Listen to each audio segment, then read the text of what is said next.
Hey, this is Chris from the Criminal Perspective podcast. On Criminal Perspective, I take 11 years of my experience corresponding with notorious murderers and I bring it directly to you. At times, I'll give you interviews directly with the most heinous murderers imaginable, like Nico Clos, the vampire of Paris. I read that you found some cookies in his kitchen and you just sat there eating cookies, watching him squirm around and die. Yeah, it wasn't actual cookies. I think it was bread, just bread. But I ate something. I just sat down on the corner and watched him die, basically. Other times, I'll bring you survivors of violent crime telling their harrowing tales themselves, like Shasta McClain, who survived being abducted by serial killer Joseph Duncan. After being at that campsite for like a week or two, he had asked me how I wanted to die. He said because I had to choose one or the other. It could either be quick or it could be the slow process. So he gave me the option of being strangled to death, or he gave me the option of being shot. So please check out Criminal Perspective on Apple, Spotify, or anywhere podcasts are heard. Criminal Perspective is a cross-based media podcast. This podcast may contain content that is graphic and disturbing in nature. Listener discretion is advised. Recently named one of Time's 100 most influential people of 2019, this woman is best known for her groundbreaking work in the Golden State Killer case. What people don't know, however, is that she also played an integral role in solving a 30-year-old cold case.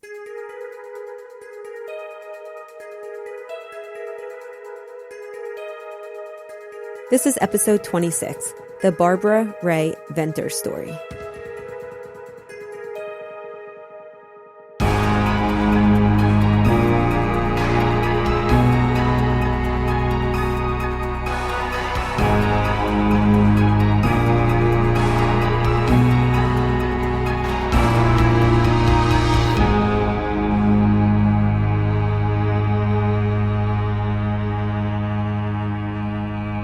Hi, Meghan. Hi, Amy. How are you? Excellent. Good to see you. Always. This is my first case in which I'm not covering an offender or a victim. I know. I was pretty excited about it.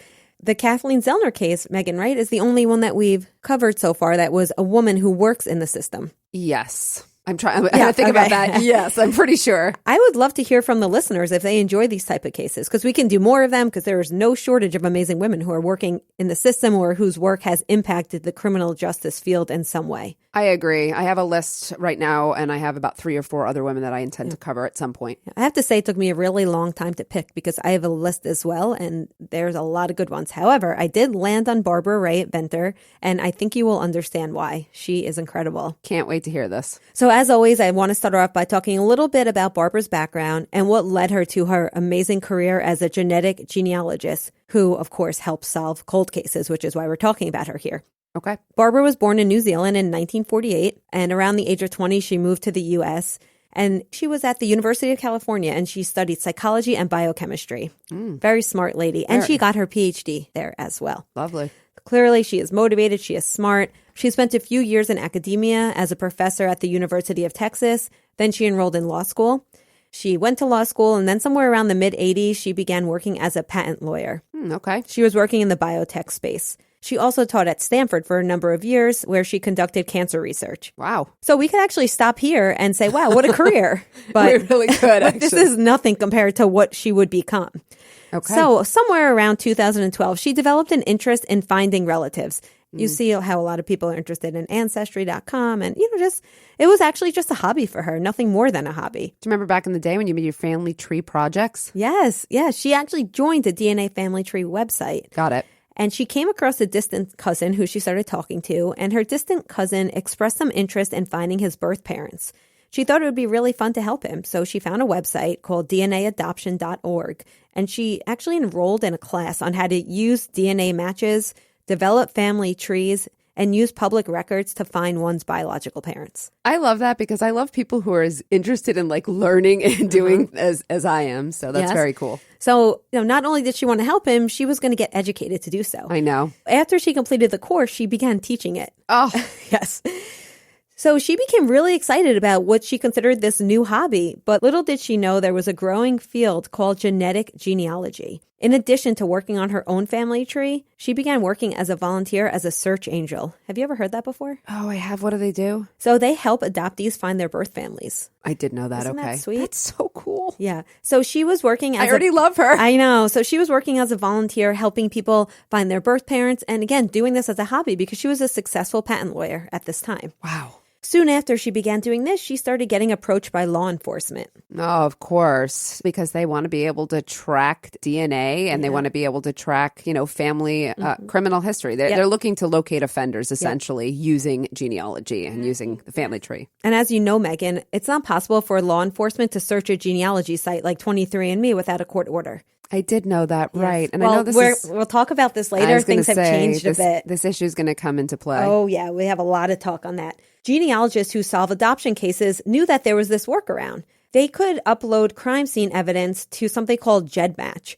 So GEDmatch is an online service, and what it does is it compares DNA data files across different testing companies. Ancestry.com, 23andMe, those are all independent sites. Right. GEDmatch is a site where if you have upload to any one of those, you can voluntarily upload to that site and it could connect you to people that use these other sites. That makes perfect sense. So it's almost like based on what you said, it's almost like TripAdvisor or like Kayak, where they're literally giving you a central database or place to look, but comparing all the different sites. And they have at the time, they had a looser customer service agreement where they were sharing information with law enforcement, and lots more on this later. Okay. Because, some people feel that helping law enforcement navigate GEDmatch really is exploiting a loophole and violating users' trust, but others think it's okay and to just kind of proceed quietly so that you don't drive other people off the site. And as I said, we'll dive very deep into that. Oh, yeah.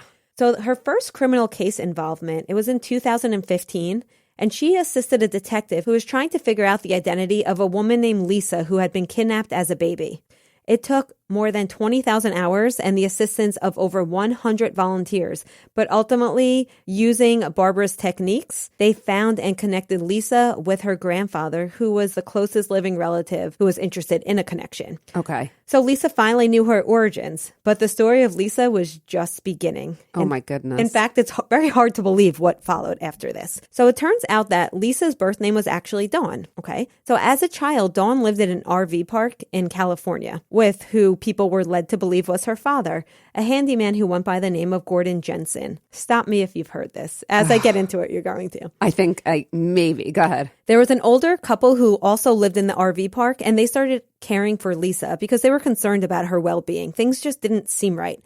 They were so concerned that they tried helping their own daughter adopt this little girl. So at the time, she was only 4 or 5 years old. Okay. And this was okay with her quote-unquote father, Gordon Jensen. So they brought Lisa to their own daughter in Southern California.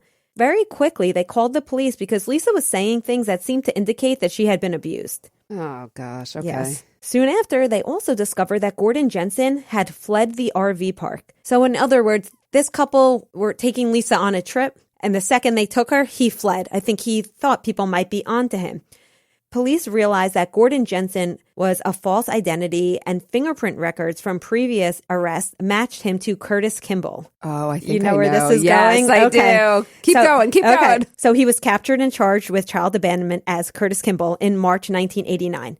2 months later, he pled guilty to child abandonment and received 3 years in prison. He only served 2 years, and he was paroled in October of 1990. He disappears again, but he resurfaces in California as Rae-Venter in the late 90s. Oh, gosh. Okay, so you with me here? There's 3 aliases so far. Got it. Okay, so he marries and later murders Yoo Sun-jun. So in 2002, Yoo Sun-jun was found buried in cat litter at their home in California. I'm sorry, you said buried in cat litter? Yes. In their home. So when she disappeared, she disappeared in 2002. Okay. So they were married for, a couple of years. She disappeared. Police questioned the man who said his name was Rae-Venter. But once they took his fingerprints, he was a match for Curtis Kimball. He was arrested and he pled no contest to the murder and dismemberment of Yoo Sun-jun. All right. I remember she was dismembered. That was going to be my next question. Yes. I just do not recall this fact about the cat litter, but okay, go ahead. So he ends up being sentenced 15 years to life for this murder. Big range, 15 years to life. Whenever they do these, I'm like, wow, that could be, as little as 10 years or the rest of your life. That's a very wide range. Too wide for me, but okay, go ahead. I agree. In 2003, California authorities now knew that Kimball, Vanner, and Jensen were all aliases for the same man. But it would be another decade before they found out his real name.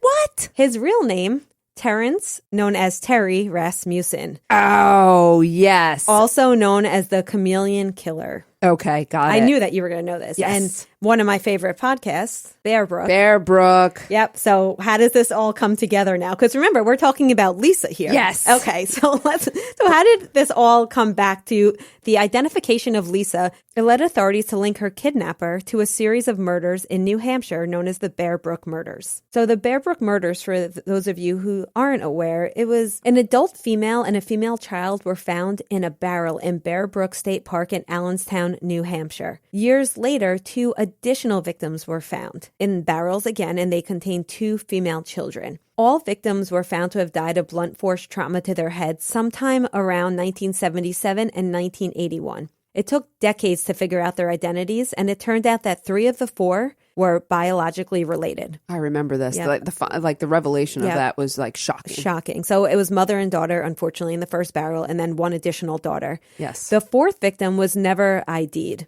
So now we have another alias. While known as Bob Evans, too many names. So Terry Rasmussen dated Lisa's mom, Denise Bowden. Lisa and her mom, Denise, disappeared from Manchester, New Hampshire in 1981. This puts him in New Hampshire in the early to mid-'80s, and authorities believe that he killed Denise somewhere. Her body has never been found, and then he left with Lisa.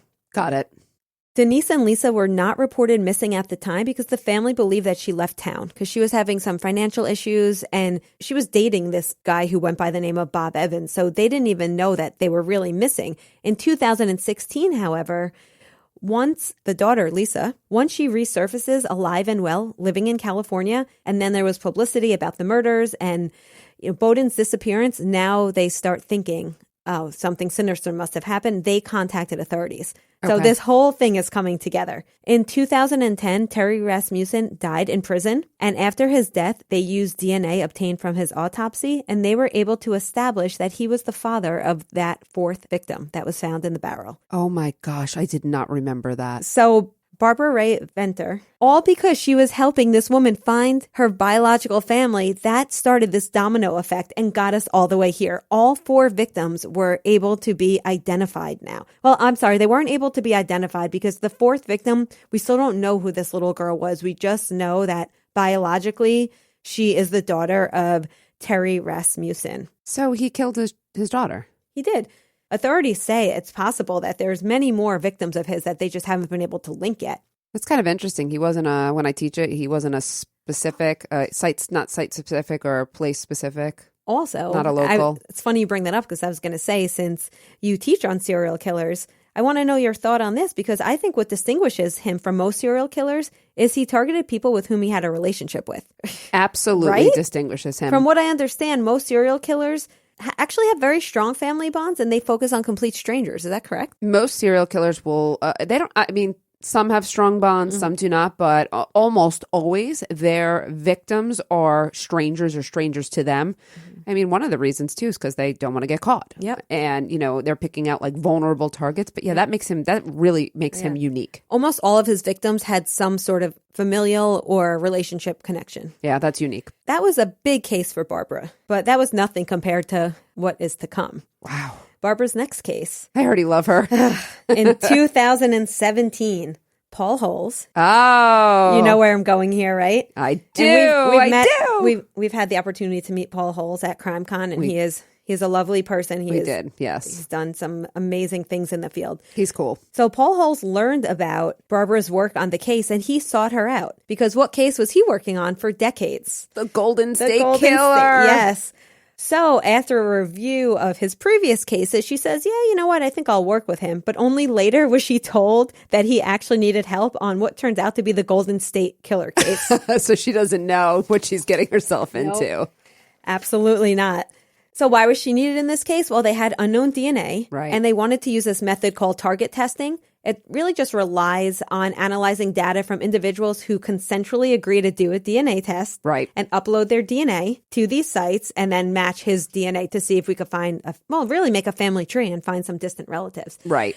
So they needed to find someone who could compare two autosomal DNA profiles and really understand the overlapping fragments and what those overlapping fragments are hinting at. So you have to know which branch of a tree to focus on. Okay. And it's almost like putting together a puzzle. Like just because there's matches, there's certain... Got it. I understand. The complexities So of DNA here are so interesting. And I'm like teaching this. I'm going to start teaching this in my forensics class. And I'm reading it going, God, I really need to up my game on this too. It's so interesting because somebody who doesn't have experience in genetic genealogy, having this information is really useless. A crucial step involves following cousins back until a common ancestor is identified. Okay. So eventually they begin making progress and Barbara is able to develop a rough outline of some family trees, which would eventually be merged with other trees. So the way I understand it is there were dozens of trees in which this unknown DNA sample overlapped with. So then she helped guide the team on how to fill out different branches using birth records, newspaper clippings, social media profiles, and family tree data. So it's really an investigative, the family tree is one part of it, but then to find the missing pieces, you're looking up obituaries and all this other information. I mean, it's detective work, but it's like detective work to fill in the family tree, which so is interesting. really neat. I know. So after several months and hundreds of volunteers, a handful of men start emerging as candidates for further investigation because of both their ages and their histories in California. Okay. So once you get the overlapping DNA, then you start narrowing it down by other things that the police knew. So now they're starting to use old school detective work to narrow the suspects down. There were some men that emerged as a highly likely suspect, and a lot of those men voluntarily gave up their DNA. So they were very easily able to take the DNA sample from these crime scenes, we're talking 30 years ago, and compare it with these men and rule them out. Is it that they gave their DNA 30 years ago because they didn't think anything of it? No, or they gave their just DNA today. They gave their Yes. DNA today. Okay. Yep. A lot of these men, of course, were not matches, but one of them was closely related to this unknown DNA of the Golden State Killer. Oh my goodness. They also started using, have you ever heard of there was like an eye color prediction tool that you could use on GEDmatch that can predict based on DNA profiles what color eyes an individual would have. This sounds familiar. It sounds So like something James interesting. told me about, to be honest, because, obviously. yeah. They also used information from another site that created a health risk analysis suggesting that the suspect would bald prematurely. Oh. So now they're working with a suspect that they know has blue eyes and likely balding. So again, everything they're getting is just narrowing it down. I didn't realize that. That's really cool. So because of this information, they're looking at one man, a man named Joseph James D'Angelo.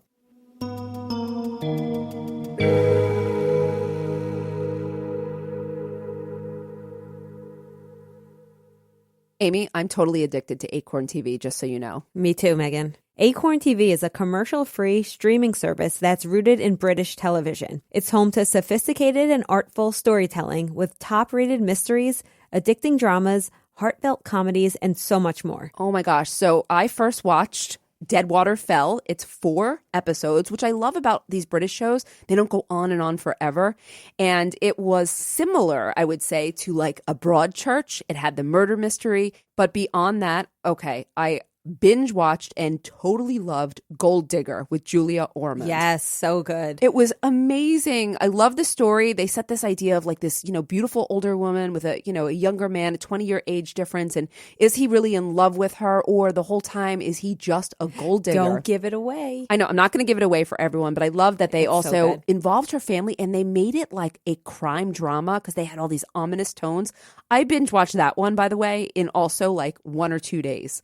I always find something new to watch on Acorn TV because it's loaded with thousands of hours of binge-worthy content. You can stream Acorn TV on all your favorite devices for just $5.99 a month. Escape to Britain and beyond without leaving your seat. Try Acorn TV free for 30 days by going to acorn.tv and use my promo code WOMEN. That's Acorn, ACORN.TV, code WOMEN to get 30 days free. Green Chef is a USDA certified organic company that makes eating well easy and affordable with plans to fit every kind of lifestyle. And you can set your plan to meet your dietary needs. Meal plans include paleo, plant-powered, keto, and balanced living. I've talked about my favorite meals, but there's like even more than I realized. Like for a keto option, I absolutely love the Mediterranean pork meatballs. They're amazing. If you want to go not fully keto and just paleo, I'm obsessed with beef bulgogi. Are you not obsessed with the Korean beef bulgogi? It's one of my favorites, and I love the word bulgogi. You're a vegetarian option sometimes. You're a meat option. Yeah. You go all over the place. There are so many options, and they're always creating new recipes so you never get bored. Ingredients come pre-measured, perfectly portioned, and mostly prepped. Everything is hand-picked and delivered right to your door. Green Chef's expert chefs design flavorful recipes for your lifestyle that go way beyond ordinary substitutions. Use code WOMEN80 to get $80 off your first month plus free shipping on your first box.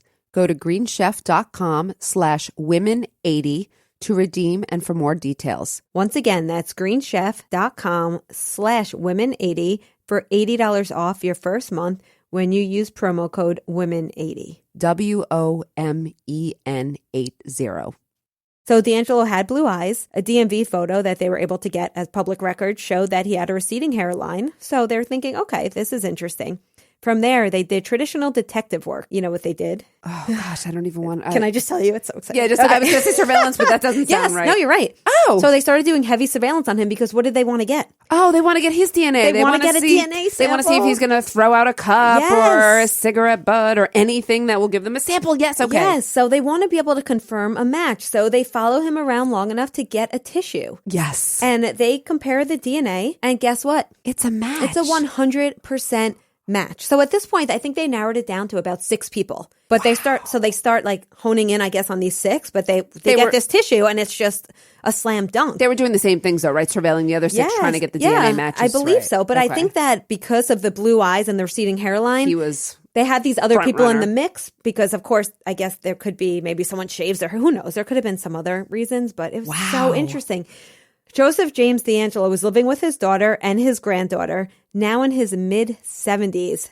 They arrest him. And Meghan, he just recently pled guilty. You saw this. It was all over the papers, June 2020. I did see this. We're talking a couple of months ago. Remember, he's wearing the face shield because of COVID? It was, which made it even creepier. Right. And his killing spree. Oh my goodness. I mean, he was a police officer. Goodness, that's right. He was, but he was also a serial rapist and a serial killer. What, from the 70s to the 90s or? He was interesting because he would have these sleepy periods, which we often see. He started out just raping. If you recall, he was the East Area rapist. Right. Okay. The original Night Stalker. He didn't start killing until I think some decades later. He moved down south. And that's when the killing started. So his rapes happened closer to, I believe, Sacramento. Okay. And then he went down south and that's when his killing spree began. But he had children, a wife, That's often why they have sleepy periods, by the way. People go like, Why did they go? It's often a time where they've just married, right? Yep. So they're more bound or they have more social bonds and they don't have as much freedom or they just have a child. So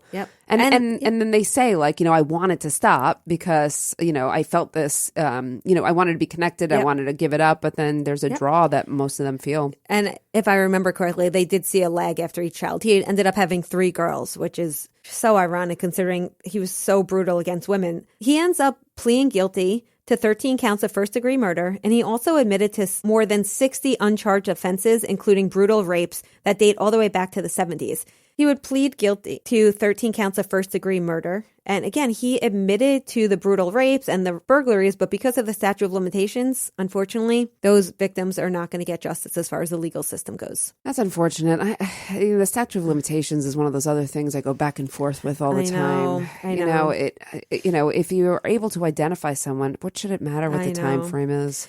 It's a whole other episode, Meghan. I know. So going back to Barbara, after this, she was quoted as saying, I think the really big thing is that in almost all of the cases, at least those that I have worked on, the person that we end up identifying was never on anybody's radar.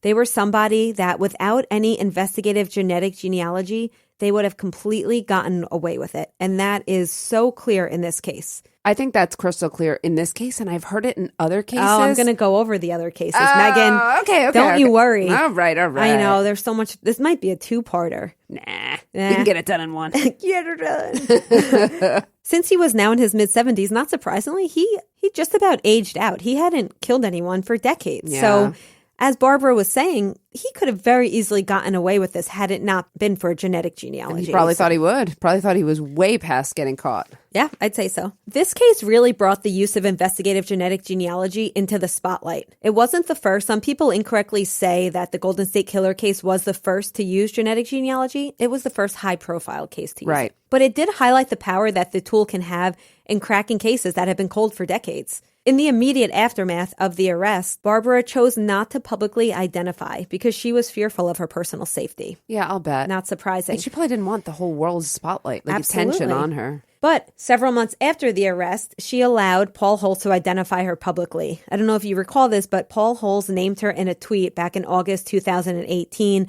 thanking her for her structure and expertise in the case. I don't remember that. She also says she felt safe coming forward because other women have been public about their work, such as, who's a famous genetic genealogist we always hear from? Cece Moore. Cece Moore. She's also a genetic genealogist known for her work starting on adoption cases just like Barbara.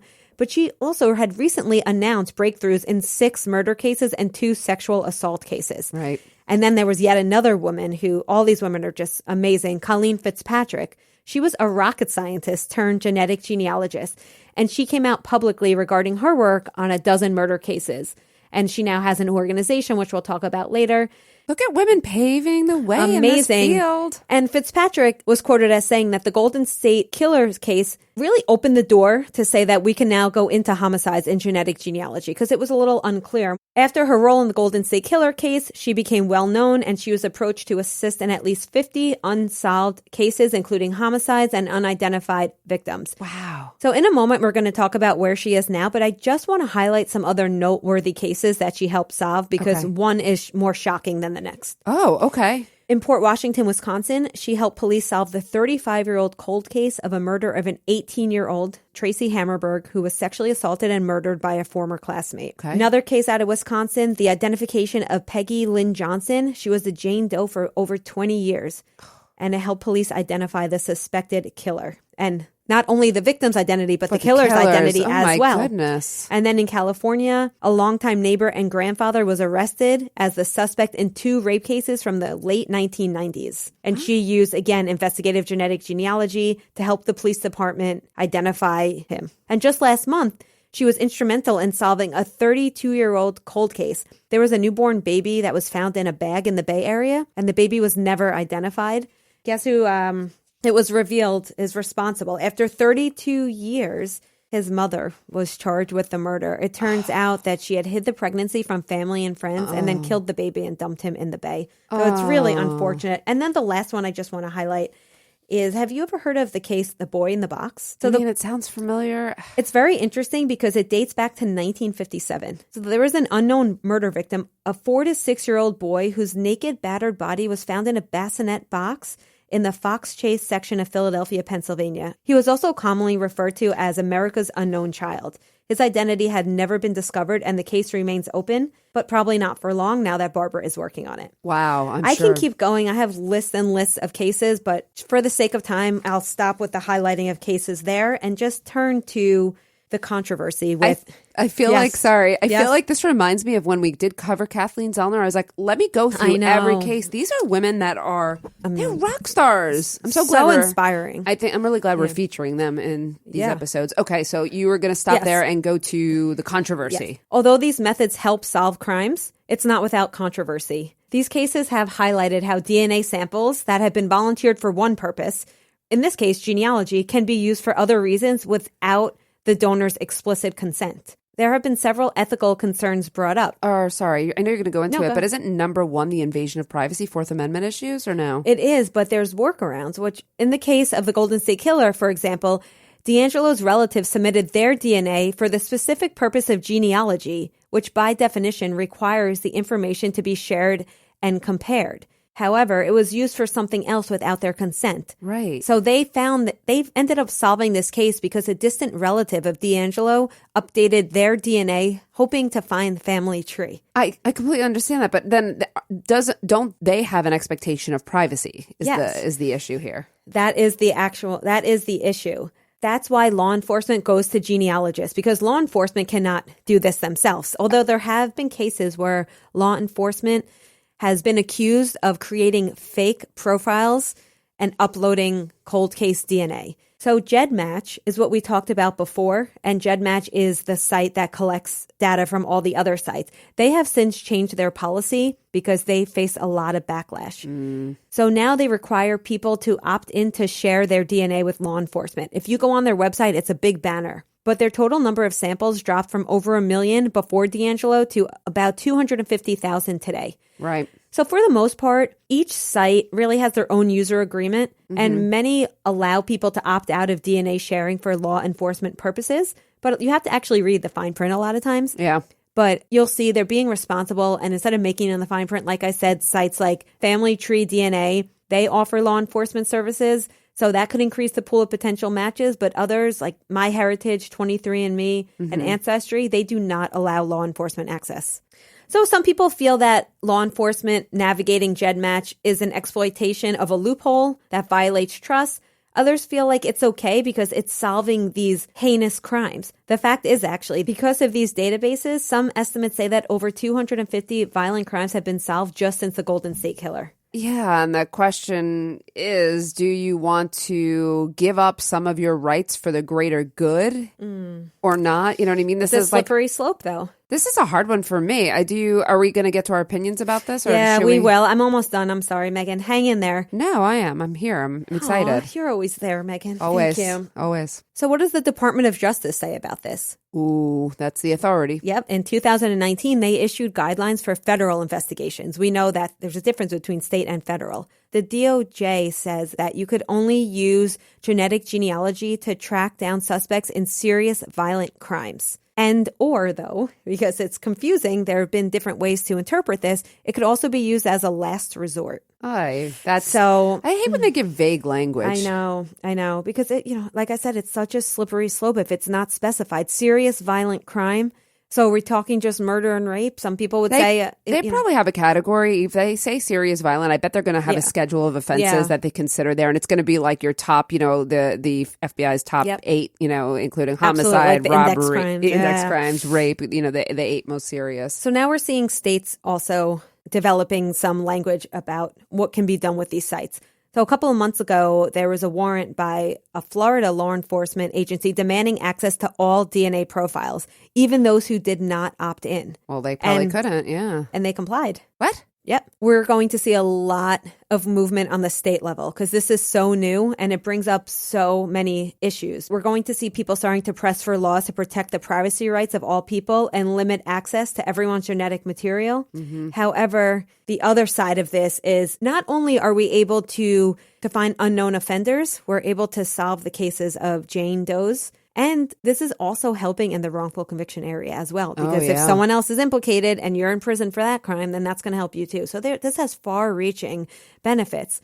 There's some talk about having genetic genealogy is leading to more white offenders being apprehended. Is it because black ones were falsely accused and now the genealogy reveals the truth? That's an interesting theory. That could be. But before this, everyone was using CODIS. So CODIS is this federal system where they have the DNA of people that have been arrested or charged of crimes. And because that's predominantly minority black males, right? So if that's you found, so for example, the Golden State Killer's DNA never matched CODIS. Right. So they're saying that if you look at who's using these sites, I would bet you would find that it's people that are, middle class. You have to afford to have a computer, afford to have the privilege to poke around on the internet looking for relatives.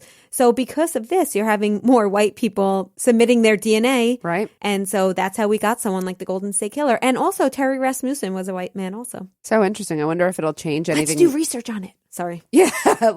Oh, that's a good idea. Right? Well, that's a really good idea. What I'm thinking is I'm wondering if that will change what we know about the crime rates and how we attribute them. When we talk about crime statistics and crime distribution, will this actually change what we know? But there's all other issues with CODIS that we could talk about. Of course. It's important to note that genetic genealogy is not enough to convict a person. It's just one piece of the puzzle. But aren't juries going to equate this with DNA, with gold standard, this is going to be a powerful piece of evidence. A lot of these cases, we find that people plead guilty, such as the Golden State Killer. However, there was a case that C.C. Moore worked on. I don't know if you recall, there were 2 victims that got killed in Washington. They were Canadian citizens, like 18-year-old, and the killer was unknown. They found the killer, and the case went to trial. And this was the first time they used genetic genealogy to actually get a conviction. So she did not end up testifying. However, the jury was presented the information of genetic genealogy. And this all happened because CeCe Moore helped them figure out the profile. Okay. They were following the guy that fit from the profile. He threw out a cup. They used the cup to match him. So it's like the fruit of the poisonous tree. Do you remember that? Yeah, of course. If you obtain evidence in violation of constitutional rights, it's tainted and can't be used. It doesn't matter what it leads to. It could lead to 100 bodies. It can't be used. But as CeCe Moore was saying, this shows that it holds up in the court of law, and a jury was able to convict. I think Barbara Rae and CeCe Moore and a couple of these other females are amazing, and I hope that they'll inspire, future females to go into this field as well. Here's my thought on the genetic genealogy. And I struggle with a lot of these issues when we are talking about law enforcement, the powers of law enforcement. How far should they be allowed to go? When is it an invasion into our Fourth Amendment rights and other constitutional rights? I think my feeling is this is such a powerful tool that can help to solve such substantial crimes that it has to be used. But I think what they need is I think there should be strong oversight and limitations in a way that are able to still preserve, our rights. So I think it should be used, but it has to be I think it's going to have to be very highly regulated. And I do think that there should be a special consideration given to how to not trample on our rights to privacy. I think we're going to see a lot of movement in the courts on this issue, both at the state level and the federal level. You know what it reminds me of after 9/11? All the questions between liberty and safety, getting stopped and searched in the subway. People were complaining that it violated their right to privacy, but it was for the greater good because of what was going on. Right. You're right. I mean, when I teach about the Patriot Act, it was a total loosening of Fourth and Fifth Amendment rights, and it happened very quickly. Again, I would like to see, as I teach in policy, I'd love to see long-term real planning for this. If this is going to be a valuable tool, great. Let's figure out the benefit of it, the consequences of it, and then let's design a policy that actually works in, balancing these two concerns. That's why this episode just branches off. Yeah, no, it's great. No pun intended. Get it, family tree? Yeah, I get it. Okay, where is Barbara today? I was going to ask that. So today she is the director of Gene by Gene's Investigative Genetic Genealogy. She also consults on several cases. I read somewhere 50, and then I read somewhere that she has almost 60 active cases. She also provides commentary on the ethics of using shared community data for law enforcement purposes and addresses ethical questions about the use of shared genetic data. The only other thing I want to add is I want to plug the DNA Doe Project. Have you heard of the DNA Doe Project? I have, but go ahead. Okay, so the DNA Doe Project, it was established in 2017, going back to Fitzgerald that we talked about before. This was started by 2 genealogist researchers who work to identify unknown victims using GEDmatch. It's volunteers that construct these family trees based on DNA. So instead of having those search angels who are helping you find your adoptive parents, they have a group of people that are working to identify all of these unknown victims from over the years. Amy, amazing episode. Thank you so much. Thank you. I think I want to go into genetic genealogy. Oh, I'm going with you. Imagine we found out we were like cousins or something. I think we clearly are. Anyway, thank you so much to all of our listeners today. Yes. Thanks, Meghan. Women in Crime is written and hosted by Meghan Sachs and Amy Shlosberg. Our producer and editor is James Varga. Our music is composed by Desert Media. If you enjoy the show, you can get access to ad-free episodes, exclusive AMAs, and other bonus content for a small monthly contribution through Patreon. To find out more, visit patreon.com/womenincrime.